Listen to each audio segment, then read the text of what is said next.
السلام علیکم ګرانو کتونکو، زه یو ځل بیا ستاسو په درانه خدمت کې حاضر یم سره له مقام شاه ملګري او له تیمورشاه ملګري راغلي یو نن د میونسپلټۍ دفتر ته چې دلته د زیارت یو ناموره شخص را سره ناست دی. مقام شاه ډېر ښایسته اواز لري او ډېر ښه تعلقات لري له هر سړی سره، هغه کوچنی دی که لوی دی.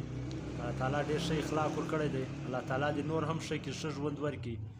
الله تعالی دې پر ښه لار برابر کړي. نو راځو نن د سره مرکه کوو، یو څو د خوند خبرې کوو، یو څو ټوکې ټکرې به وي او یو څه به غاړې وي، یو څه به شعرونه وي. نو ستاسو په درانه خدمت یې پېښومه او پر دې پروګرام باندې کمنټ هم غواړم، لایک هم غواړم او دویم چې دی د چینل سبسکرایب هم غواړم. زما چینل در سره سبسکرایب کوئ، لایک یې کوئ او فالو یې کوئ. راځو مقام شاه ملګري له چې دی موږ ته نن څه اوروي. نو السلام علیکم. وعلیکم السلام. ته څنګه یې جوړ یې؟ په خیر یې، طبیعت ښه دی؟ شکر دی. نن به اورېدونکو ته څه واوروي؟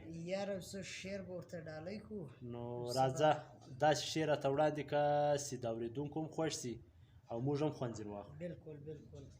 وی د غریبۍ مې ورته مه وایه انکار به وکړي، د غریبۍ مې ورته مه وایه انکار به وکړي، بس ورته ووایه مین دی او په تا پسې. واه واه واه واه واه واه.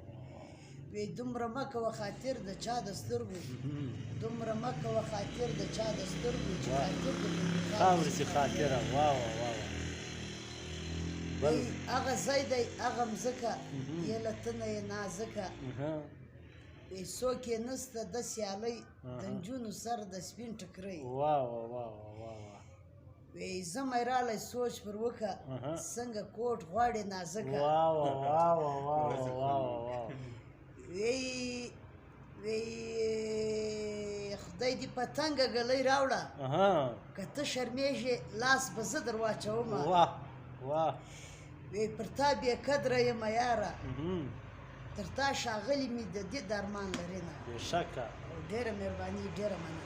نو ګرانو کتونکو ته یې ولیدل چې مقام شاه ډېر د خوند ټپې وکړي او ډېر ښایسته شعرونه یې وویل او زه له خپله طرفه وده ته یو شعر ډالۍ کومه نو چې خوا یې بده نه شي.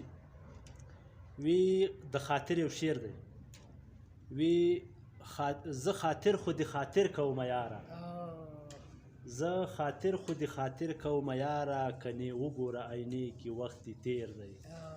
نو ګرانو کتونکو اجازه درنه غواړو هر چیرې چې یاسته خوشحاله اوسئ، الله تعالی د ښه ژوند درکړي. که مسافر یاسته، که په کلي کې یاسته، که په کورو کې یاسته، دا زما یو پیغام ټولو پښتنو وروڼو ته دی چې خوشحاله اوسئ په خپلو کورو کې، له خپلو وروڼو سره، له خپلو عزیزانو تربرو سره ښه چال چلند کوئ، ښه اخلاق ظاهره کوئ چې بل څوک و تاسو ته ګوته نه نڅي.